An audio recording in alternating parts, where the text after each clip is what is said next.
আসসালামু আলাইকুম। ছোট্ট একটা মিষ্টির রেসিপি নিয়ে হাজির হলাম। তো প্রথমে আমি শিরা তৈরি করে নিব। এর জন্য নিয়ে নিলাম 2 কাপ চিনি এবং 2 কাপ পানি,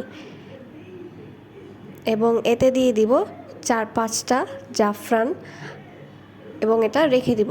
এবং অপর দিকে আমি নিয়ে নিয়েছি 1/4 কাপ ময়দা এবং 3/4 কাপ অথবা 1/4 কাপ গুঁড়া দুধ, এবং দিয়ে দিচ্ছি 2 চা চামচ বেকিং পাউডার। এটা মাখানোর জন্য আমরা এখানে নিয়ে নেব একটা ডিম, তার সাথে নিয়ে নেব 2 টেবিল চামচ পানি। এখানে স্বাভাবিক তাপমাত্রার পানি ব্যবহার করবেন, এবং নিয়ে নিচ্ছি 2 টেবিল চামচ গলানো ঘি। এখন আমরা এগুলো খুব ভালো করে মিশিয়ে নিব।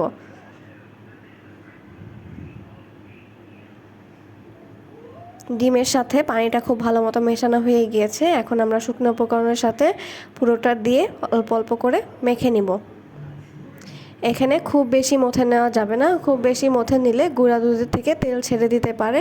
এর জন্য যখন দেখতে থাকবেন মাখানো হয়ে গেলে কোনো শুকনো উপকরণ দেখা যাচ্ছে না, তখন আর মাখাবেন না। এখন আমরা চিনি শিরাটা জাল করে নিব।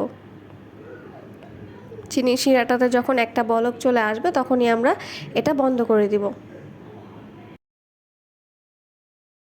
এখানে আমরা কোনো ঘন শিরা বা একতারে শিরা করব না।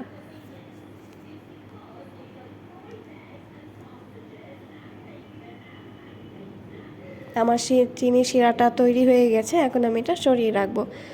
এদিকে আমি গোলাপ জামুনগুলো গোল করে নিয়ে তেলে দিয়ে হালকা ভেজে নিয়ে, দুঃখিত সেই মুহূর্তের ক্লিপটা আমি নিতে পারিনি।